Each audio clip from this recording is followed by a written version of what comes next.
Hello, everyone. I'm Cody. And I'm Brent. And we are the Hugonauts, here to review and discuss for you the best sci-fi books of all time. This week, we will be doing an analysis of the 1909 classic short story, The Machine Stops, by E.M. Forster. And make sure you like, subscribe if you're watching us on YouTube, or download, follow if you're just listening to the podcast, because next week we have another guest episode on House of Suns by Alastair Reynolds. That should also be really fun. But this week...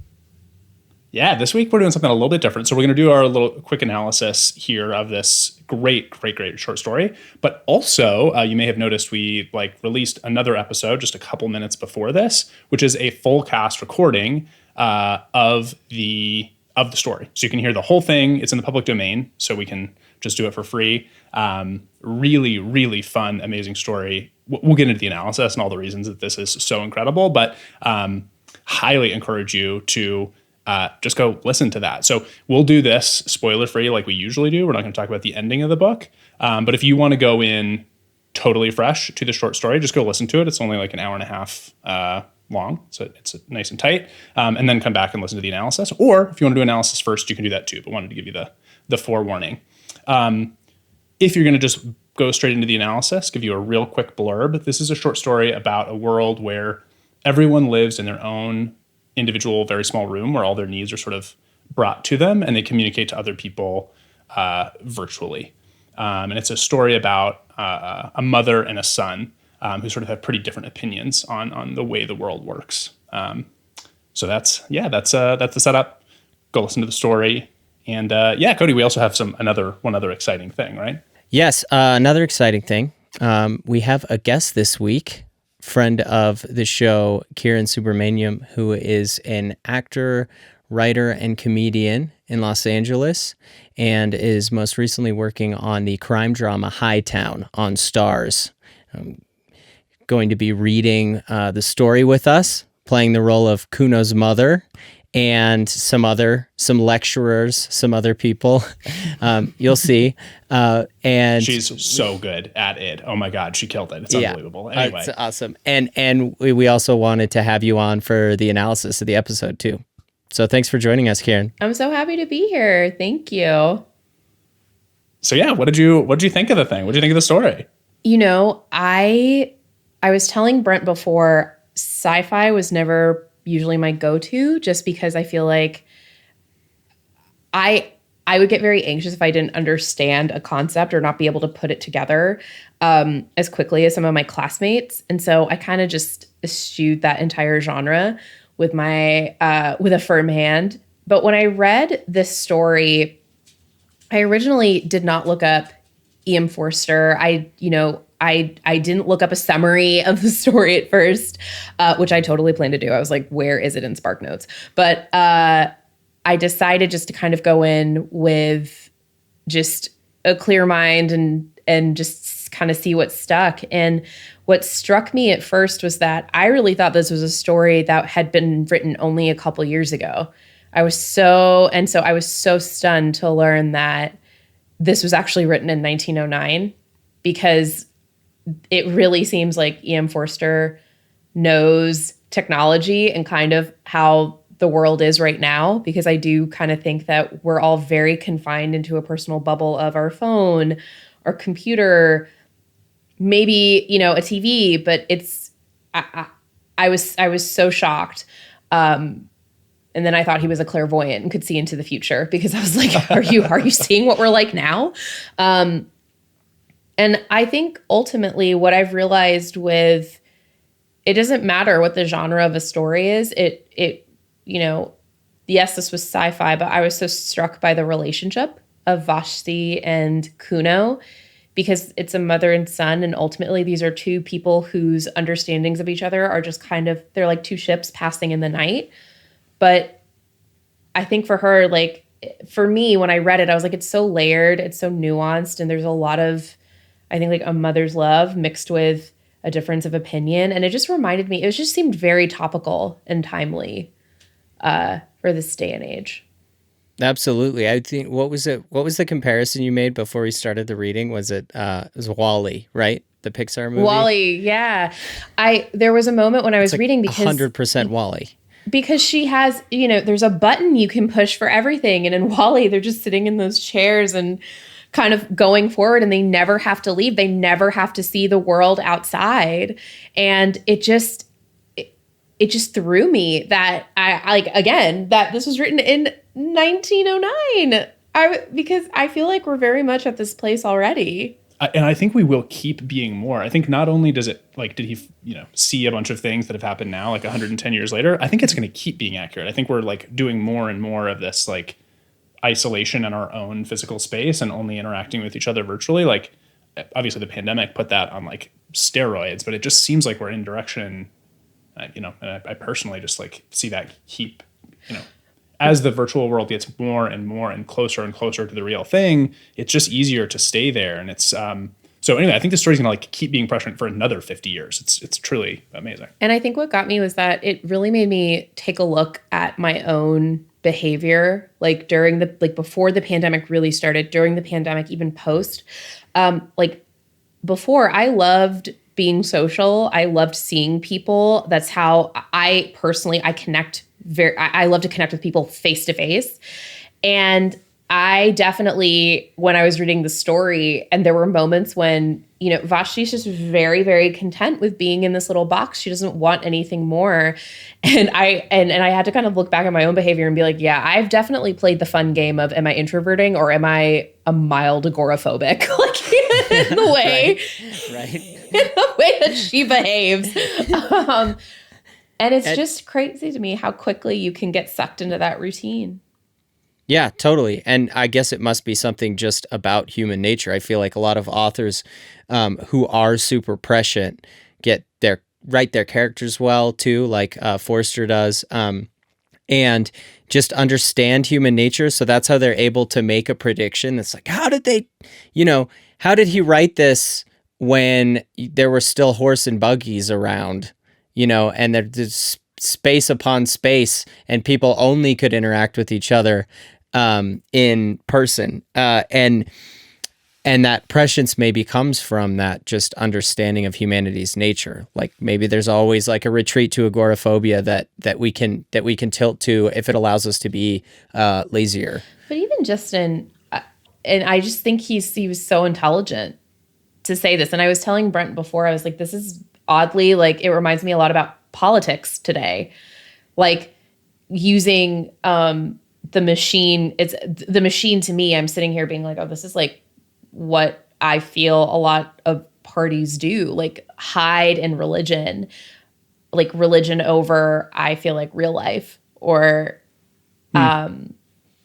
just kind of like what's true and what's right is kind of pushed to the side. And it was, this story honestly blew my mind because it was highly relevant. And I mean, of course, it was incredibly well written, but I was very, very impressed. Yeah, there's a lot of that, like sitting on superstition and ritual to ignore hardships, or not necessarily hardships, but things that are hard to think about. Resistance to new stuff. Resistance to change, resistance to challenge, relying on ritual. I totally agree. Yeah, and I think also just, again, it's the psychology, I think, of Huxley that got me, because I'm thinking about mid-story when Kuno, her son, is kind of reenacting his experience and how he almost died and how hurt he was. And his mom, just kind of that internal struggle of like, well, this is my son and I love him, but he's doing something that goes against the machine. And I just think that's behavior that is, I mean, I don't know. Am I allowed to get a little political? I don't. We try not to too much. Okay. I guess it's just, let me put it this way. I have seen, it's just like when you have someone in your life maybe who is very close to you familially, and you're like, her son is hurt, but she cannot put her viewpoints aside. And she it's can't just empathize very, with him. It's very, very interesting to me. And it's, again, very, very relevant because I think we've seen a lot of that behavior in the past couple years. And I'm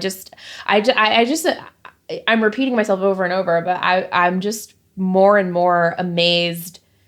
I was more and more amazed as we went on in the story because I was sitting here going, I have thought all of these things. I have felt these things, maybe not in a spaceship, maybe not in a box where I can push a button to get, unlimited Shake Shack, which would be nice. But I think Your Pro Machine, which would be real nice. But just saying, if anyone invents that, put that in my house. But I think overall, this story made me it made me want to kind of start to tentatively dip more into that genre again. That's awesome. Yeah, that's really good. We think. Well, that's kind of our that's goal. like a big part of what we try to do with the show. Yeah, I think sci-fi simultaneously gets a bad rap sometimes, and part of that is because there's a lot of sci-fi that's not that good. So that's kind of what we try to do with the show. Is we're gonna just talk about the really, really good stuff, and also try to let people know there's a lot here. It's not just lasers and spaceships, although those can be cool when they happen and are used appropriately. Yeah, they can be cool. No, they can be cool. They can be really cool. I think also just having it be accessible and having and I think just in general being willing to have conversations about it. I think that helps. I think that's really awesome what you guys are doing here. Well, thanks. So yeah, should we do? Cody, you have any other? Well, go ahead. I just for something that you and I talk about a lot of times, Brent, I feel like this is a full cycle before where we are now. We talk a lot about how there's this cycle in the golden age of technology is the thing that will save us. There's also some negativity about it. There's some problems with it. Like when we were talking with David Brin, we've canonized a lot of the technology as our future savior from the golden age, and maybe not some of the as pessimistic stuff. But that was the age of technology as the hope for humanity. And now we're kind of in an age where we're unsure again how technology's affecting us. Like you said, Kieran, politically, social media, what it can do to us politically, and how it can divide us, and other bad actors can use it to divide and engender anger in groups. And so we're kind of in the machine era again, reading this story is oh, maybe we should unplug. It's a nice reminder to unplug. But I guess that was happening in 1909 too. And then they cycled to technology as the savior, and now we're maybe back. Yeah, that's a really good point. Yeah, for sure. Well, on that note, should we recommend some related great books to read? I mean, it's just kind of it's a classic, right? So it kind of reminds me of the other classics, especially the writing style is so old. I had a lot of challenges reading the narrator role that I had to roll back and be why is the preposition over here? So it reminds me of older stuff. 1984, Brave New World, just kind of prophetic, technology is an overlord, or Big Brother is an overlord. People's passivity, and humanity's sliding into something where they're all reliant on something else that's above them, even though it's human made, and forgetting that it's human made, and thus creating some issues. For sure. Those remind me of that. And then also Welcome to the Monkey House, the Kurt Vonnegut short story collection, which is just excellent and has some of that element too. And you had one, which is pretty obvious, right? Yeah. I mean, given that it's just so top of mind, and also it's Asimov straight up took a bunch of passages from this. Anyway, really reminds me of Foundation. The explanation for why the Empire fell in Foundation is so much of a pull right from the machine stops. This idea that, cultural decadence and decline occurs when people stop valuing new ideas and new experiences. And if intellectualism becomes just analyzing other people's work as opposed to trying to create new knowledge, that leads to cultural decline and inability to create new things. that's all just straight pulled from Machine Stops into Foundation. So that definitely felt really closely related, and is another, really interesting book. Yeah. With that said, please enjoy our recording of The Machine Stops, and let us know if you like it on social media or wherever, the YouTube comments. Send us an email, hugonautspodcast@gmail.com, if you don't want to get on Twitter or Instagram or those places too. If you don't want to be part of the machine. And then I was going to say, in this case, let the machine, embrace the machine for this. Yeah, we're going to switch back on to the machine. But let us know if you like it, because we can do more. Yeah, there's plenty out there, and we had a lot of fun doing it. So we'd love to make some more recorded audiobooks for everybody that are just for free on our podcast. So thank you so much, Kieran. It was really fun reading with you. Thank you. Thank you so much for having me. This was so much fun. Good. Yeah, it was for us too. Good. All right. Cool. See ya. Bye. Bye.